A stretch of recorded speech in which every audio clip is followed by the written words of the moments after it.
these unbridgeable moments.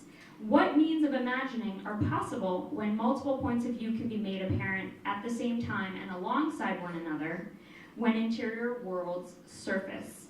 In many ways, we can read the works of contemporary Jewish American cartoonists who visualize the parent-child relationship as extensions of Paley's project of imagining.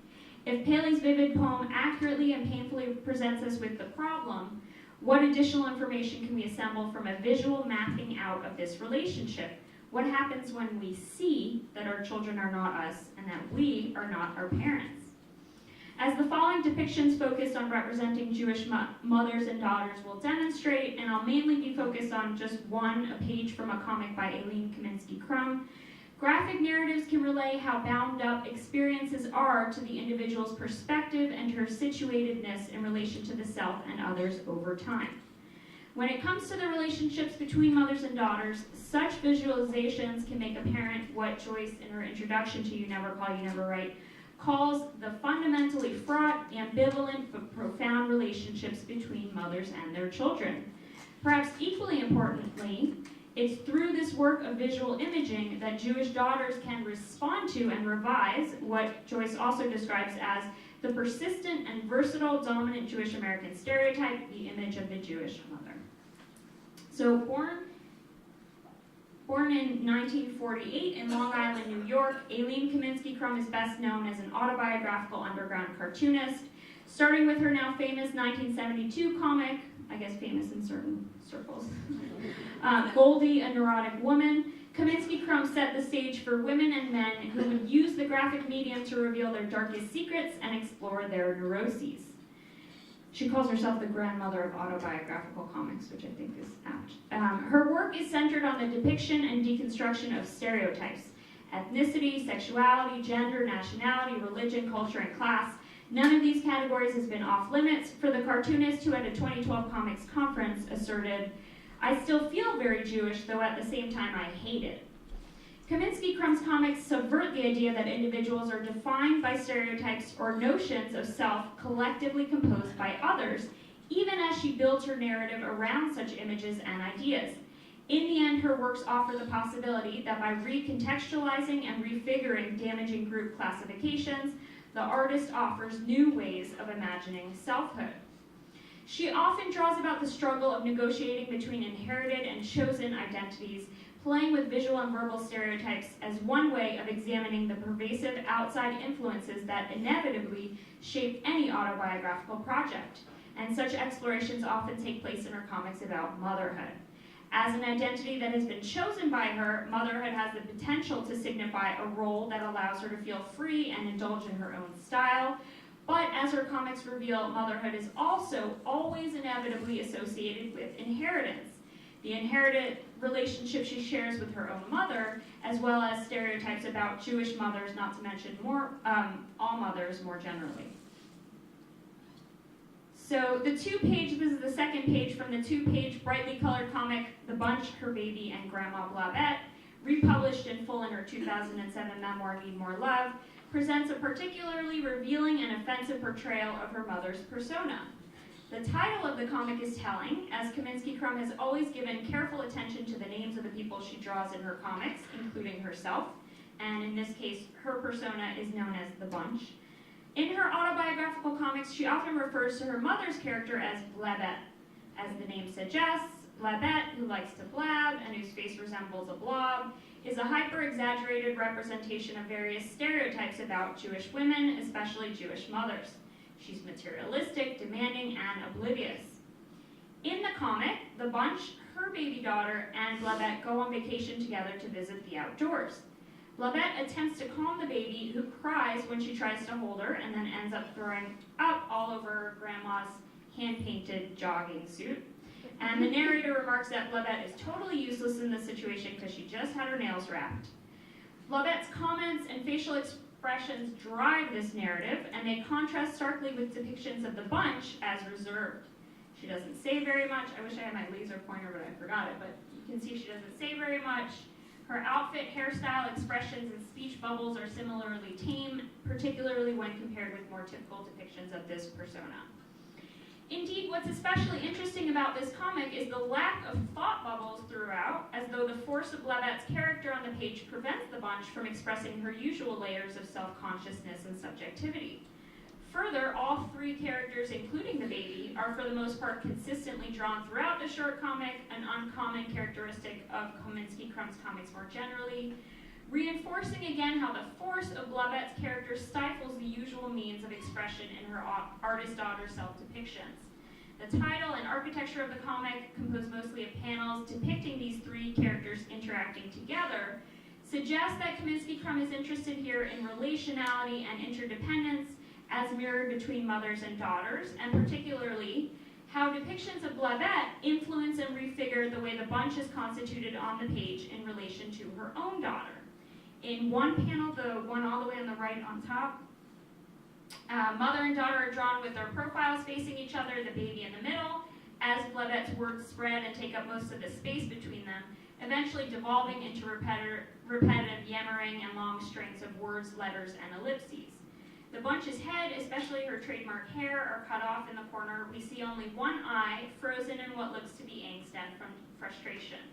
Both she and the baby make the same incomprehensible noise as they stare into Blavat's oversized mouth, lined with sharp, fang-like teeth and attended by a short, thick, quivering pink tongue.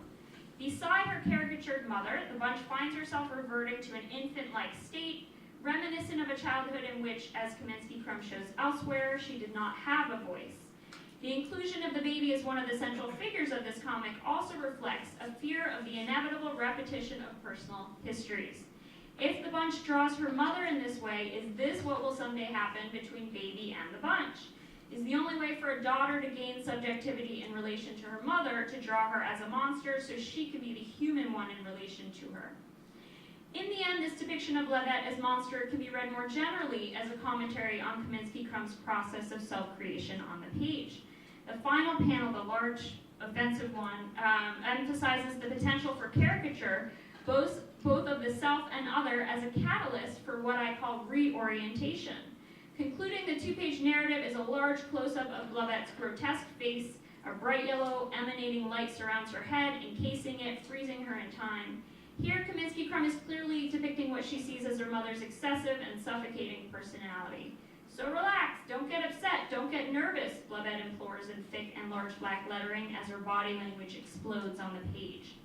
This image can be seen as a concentrated and ultimate reflection of all the negativity displaced onto the bunch by this mother figure, as well as by stereotypes representing Jewish mothers more generally. But, and this is crucial, it's a force that once captured on the page can also potentially and consequently be cast off, as its very figuration affirms a rejection of its power over the artist.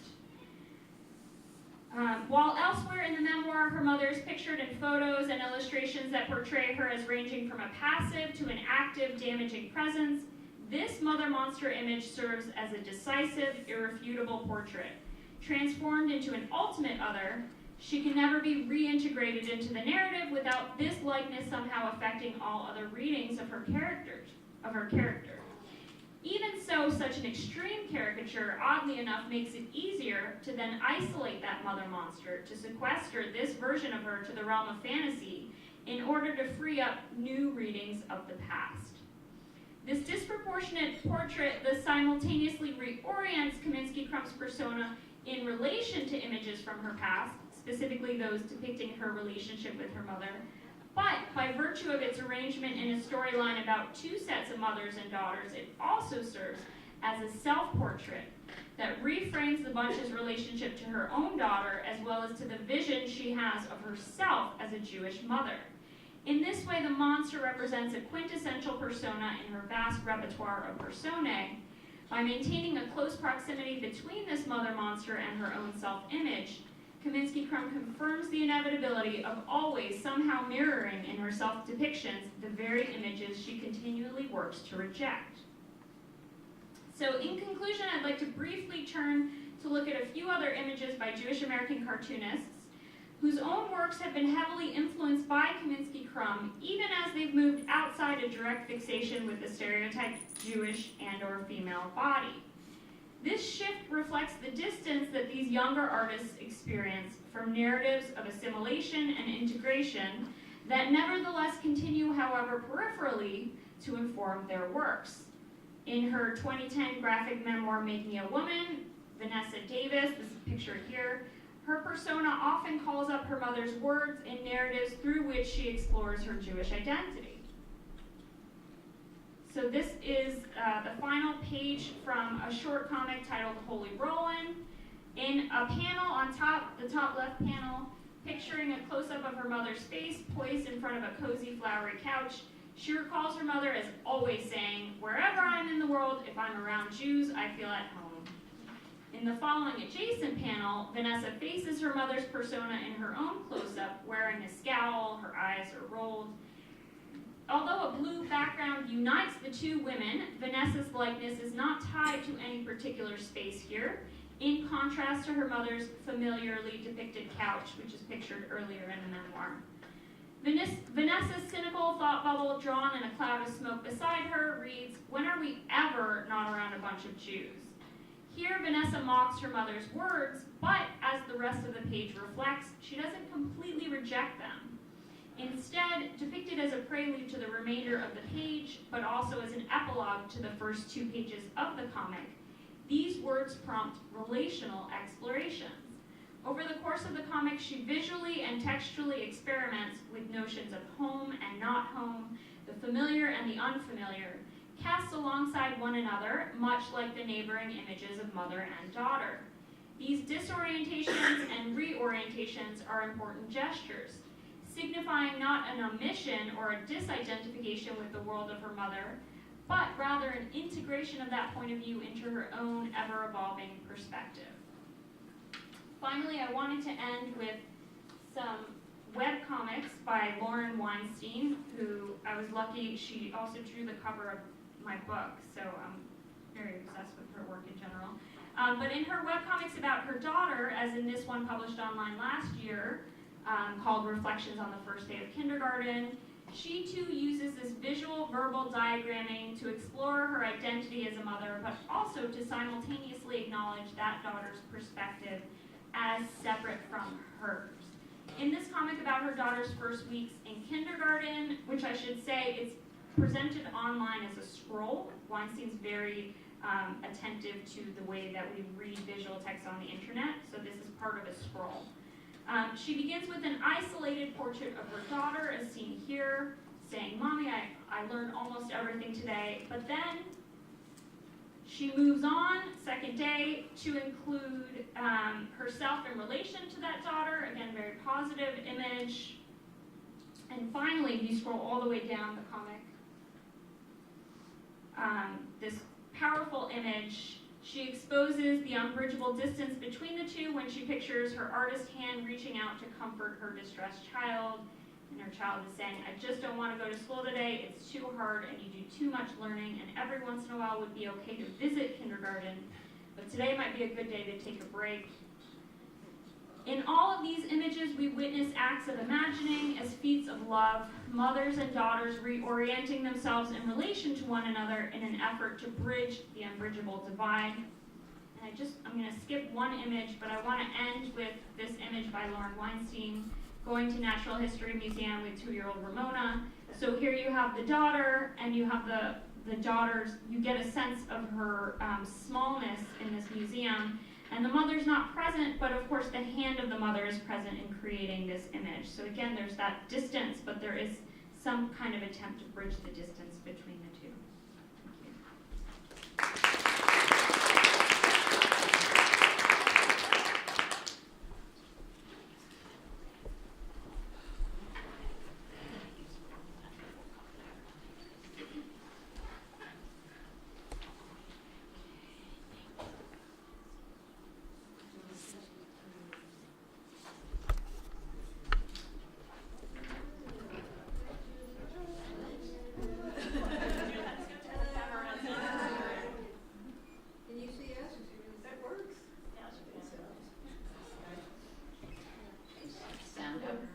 So I can't.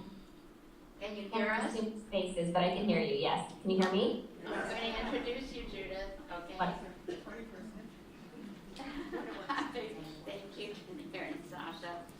Our final panelist, Judith Rosenbaum, with us by Skype, PhD, is Executive Director of the Jewish Women's Archive, a national organization that documents Jewish women's stories, elevates their voices, and inspires them to be agents of change.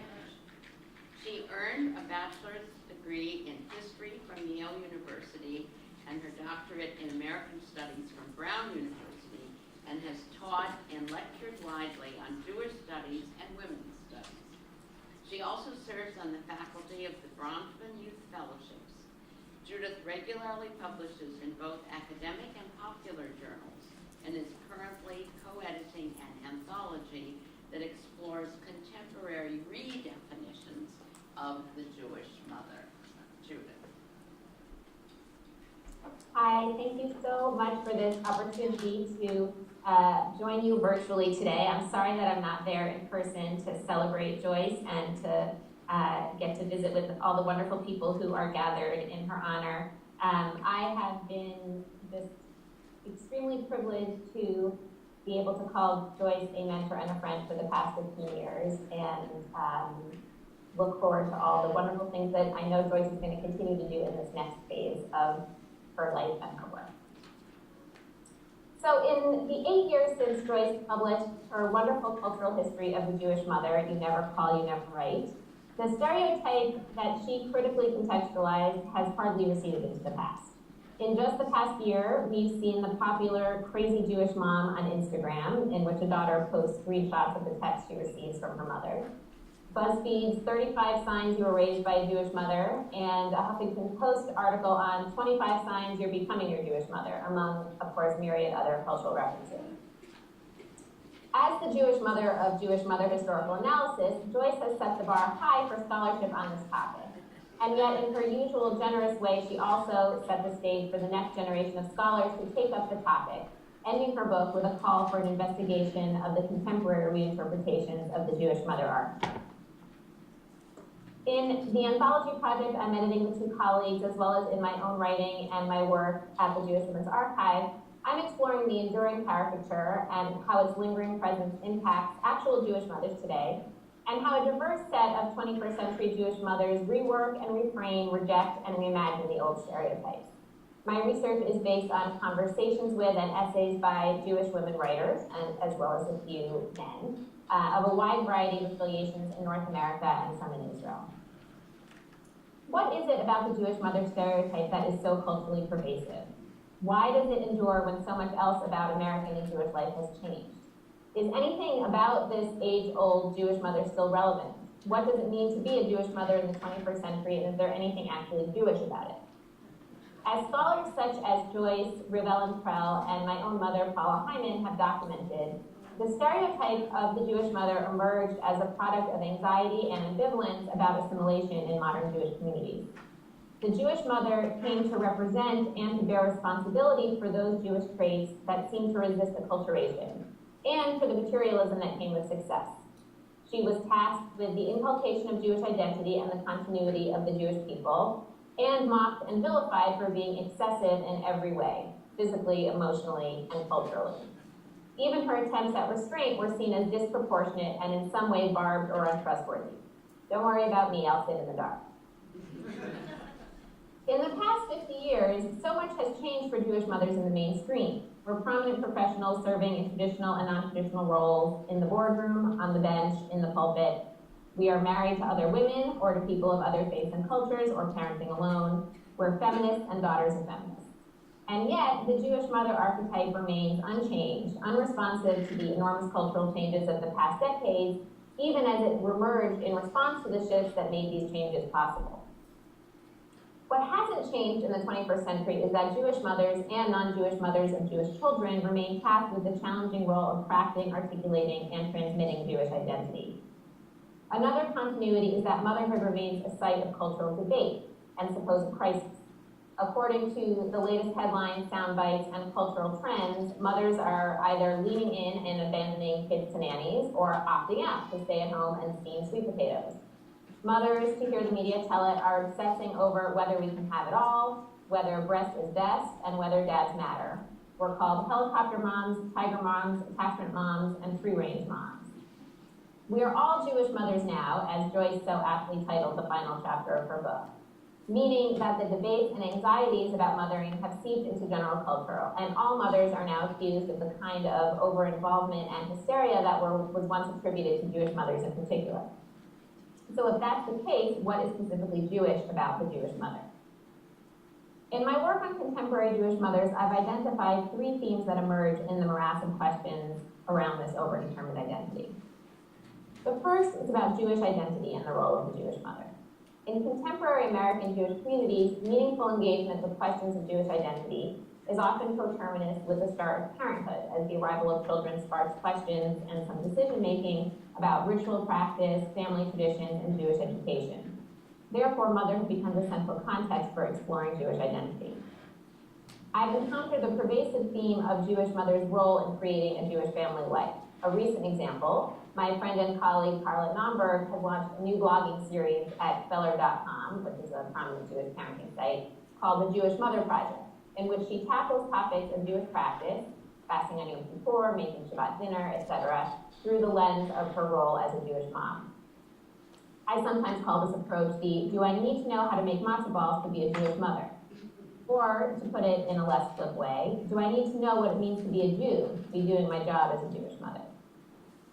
The journalist Emily Bazelon wrote to me about the challenges of the Jewish mother as Jewish booster. She said, "In our family and in our secular corner of the world, I try to make being Jewish fun. But our kids' close friends aren't Jewish, so our holiday celebrations, while full of warmth and family and friends, aren't about their favorite peer groups. My kids agree with Jon Stewart. The chocolate Easter bunny is a lot more fun than matzah." So far, my best practice at countering this apathy includes sending them to Jewish boys' sports camp, taking a fabulous family trip to Israel, and making them watch the movie Yentl, which worked only in that it backfired and became a family joke about mom's favorite things, Judaism and feminism.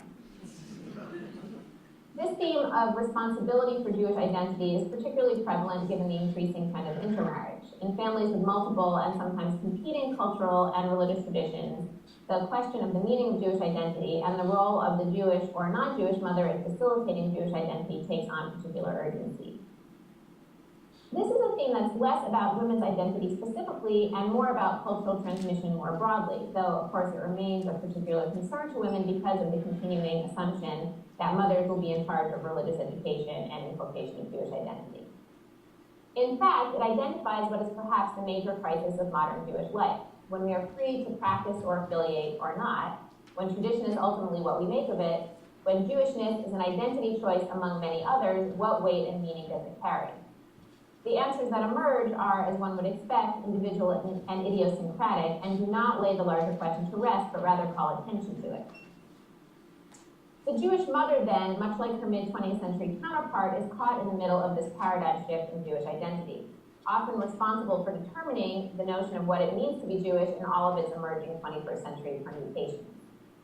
Thanks to those 20th century mothers, however, she also has access to many more educational resources and public roles and practices to aid her in this task. And those very public roles through which she assumes responsibility for Jewish engagement may also come into conflict with the traditional domestic duties of the Jewish mother. This brings us to the second theme of gender roles and gender identity. We might frame this as, do I need to be the one to actually make the matzo balls to be a Jewish mother? Here, the Jewish mother question dovetails with larger questions around motherhood and its relationship to contemporary gender identity. Again, there's a deep ambivalence that emerges here, an instinct to flout certain conventional gender roles and assert an independence of spirit, and a simultaneous lingering desire, born perhaps of the drive toward having it all, to fulfill the traditional roles along with less traditional ones.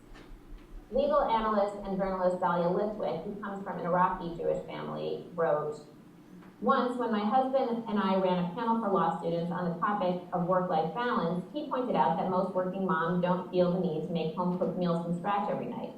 I was stunned. It had never occurred to me that there could be another way. I sometimes imagine the totality of my professional life was constructed around the immutable Spartic proposition that mothers stay home. But I have a job, and so I twist myself into Houdini-style contortions to offer my sons the illusion that I don't. Since Spartic mothers don't often appear on television news, we don't have a television, and my kids never see me there. Since Spartic mothers cook, I cook, even on the nights when my frustrated slamming of frozen chicken breasts around the kitchen would have made my great-grandmother cry. I found that food, a relentless task of parenthood and one that carries a symbolic weight of nourishment, remains a particular focus for 21st century Jewish mothers trying to understand their gender roles and responsibilities. Jody Rudorin, the New York Times Jerusalem bureau chief, wrote, "My twins were born by emergency C-section at 32 and a half weeks. When I returned to work full-time, after 5 months of seemingly incessant breast pumping, I often pureed vegetables at midnight to offset the guilt. But I'm convinced that my son's terrible eating habits stem in part from my failure to get home for dinner most nights in his toddler years, leading to a from-the-freezer rotation of pasta, pizza, hot dogs, nuggets. Where does Lev's finickiness fall in the context of Jewish motherhood when a woman of valor is defined as one who arises while it is still night and gives food to her household? What could be worse than a child who sometimes consumes only a few morsels over days?" Of course, some contemporary mothers explicitly refuse this threat of guilt in their reformulation of the maternal role. I'm thinking here, for example, of Ayelet Waldman's essay collection titled Bad Mother, a moniker she on the surface embraces with a cool girl transgressive air. And yet her writing clearly reveals that she believes that in rejecting certain expectations or roles, she's actually a good mother, redefining the criteria on which we judge women for their mothering. The fluidity of gender identity, of ways to make a family, and definitions of family contributes to the possibility of expanding the Jewish mother image. How does the experience of infertility, assisted reproductive technology, surrogacy, and adoption reframe some of the assumptions of the Jewish mother identity? Can gay men be Jewish mothers? My brother-in-law, for example, who is married to a man, is called Ima, mother in Hebrew, by their 2 children. What about trans women? Joy Layden, a professor, poet, and the first trans person to be employed by Yeshiva University,